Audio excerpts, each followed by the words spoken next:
और इधर मध्य प्रदेश में 2020 में गिराई गई कमलनाथ सरकार को लेकर एक बार फिर से सियासत तेज हो गई है। दिग्विजय सिंह को दरअसल कमलनाथ ने अब जवाब देते हुए कहा कि पुरानी बातें उठाने से कोई मतलब नहीं है। सिंधिया को लगता था कि सरकार दिग्विजय सिंह चला रहे हैं और इसी नाराजगी में कांग्रेस के विधायकों को तोड़ दिया गया। निजी महत्वाकांक्षा में कांग्रेस की सरकार गिराई गई। दरअसल दिग्विजय सिंह ने एक इंटरव्यू में कहा था कि सिंधिया नाथ की वजह से सरकार गिरी थी। सिंधिया की मांग को अनसुना करने पर सरकार गिरा दी गई थी।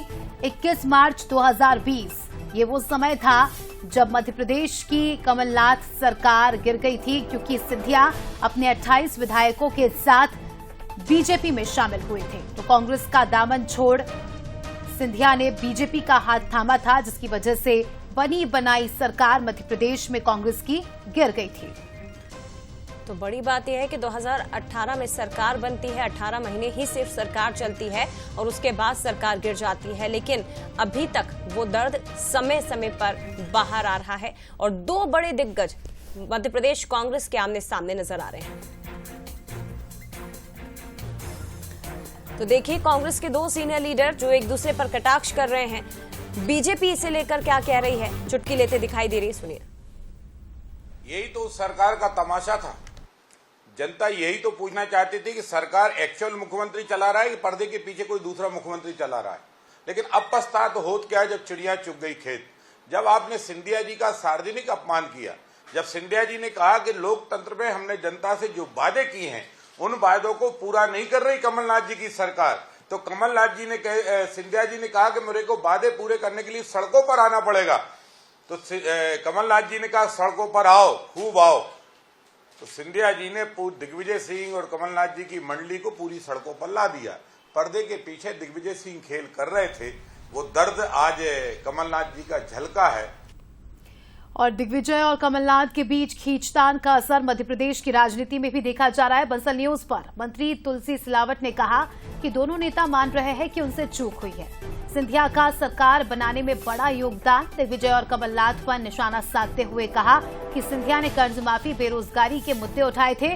दोनों वरिष्ठ नेता अब मान रहे हैं कि सिंधिया सही थे।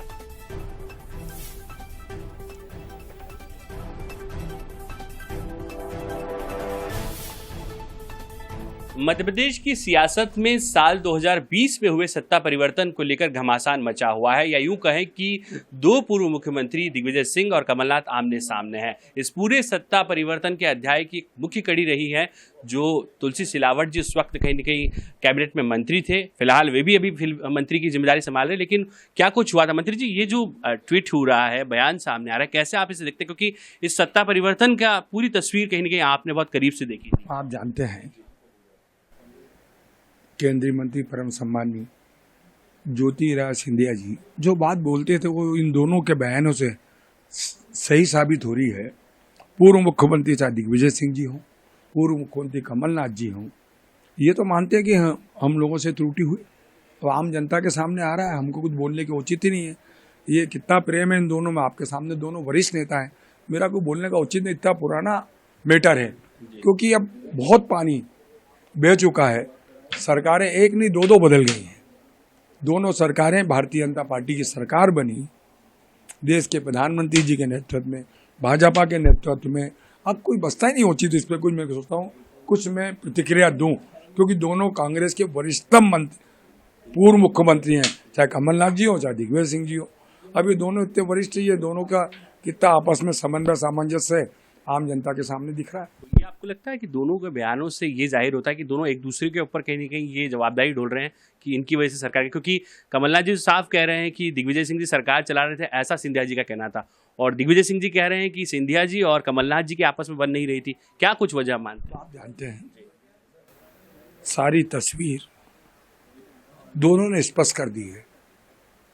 पूरा मध्य प्रदेश अब जान चुका, पूरा देश जान चुका, तो इसलिए तुलसी सिलावट को बोलने का कोई औचित्य नहीं बनता। जी चलिए, मंत्री तुलसी सिलावट जी हैं, हालांकि बहुत कुछ उन्होंने कम शब्दों में कह दिया है कांग्रेस के दोनों ही नेताओं को लेकर। खासतौर पर जिस तरीके से यहाँ पर ये बयानबाजी का सिलसिला शुरू हुआ है, उनका ये कहना है कि सरकार क्यों गिरी है स्पष्ट है, लेकिन जिस तरीके से ये बयानबाजी हो रही है उसके मायने बहुत कुछ निकाले जा रहे हैं और ये बयानबाजी मध्य प्रदेश की सियासत में आने वाले दिनों में क्या कुछ परिणामों में तब्दील होगी, देखना भी दिलचस्प होगा। नरेंद्र के साथ पीयूष पारेबल से न्यूज़ इंदौर।